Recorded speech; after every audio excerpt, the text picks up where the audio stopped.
Hello and welcome to This Week in Privacy. My name's Alexis Katafidis and here are your regulatory highlights for this week. The Department for Digital, Culture, Media and Sport published the government response to the consultation on proposals to reform the UK data regime. The response is divided into 5 chapters which correspond to the chapters within the consultation proposals.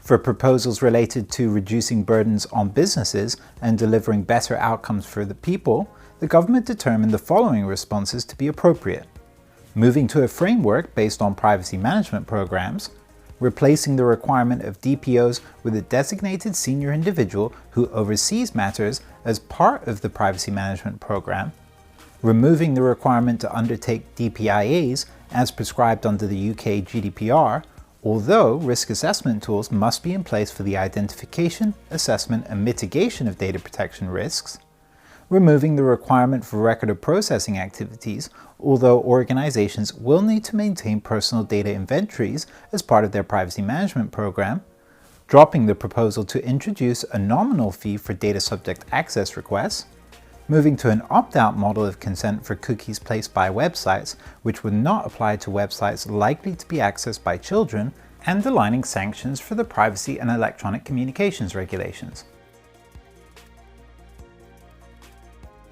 In Canada, Government Bill C-27 was introduced, which would amend PIPEDA.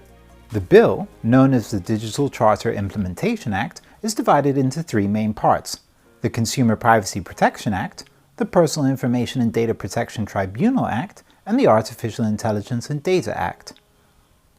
The Consumer Privacy Protection Act would govern the protection of personal information and address organizations' collection, use, or disclosure of personal information in the course of commercial activities.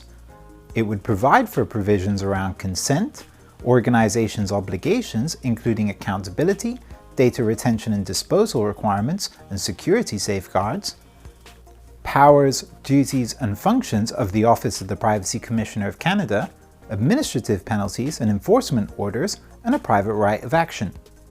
Part 2 of the DCIA would provide for the establishment of the Personal Information and Data Protection Tribunal, while the third part of the bill would aim to regulate international and interprovincial trade and commerce in AI systems.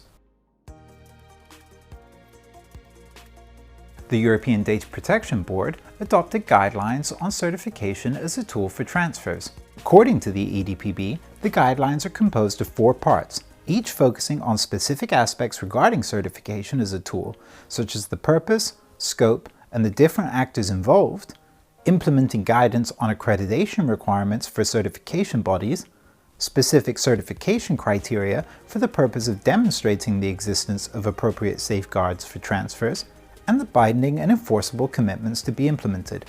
The guidelines will be subject to public consultation until the end of September. That's all for This Week in Privacy. Thanks again for watching, and I'll see you next week.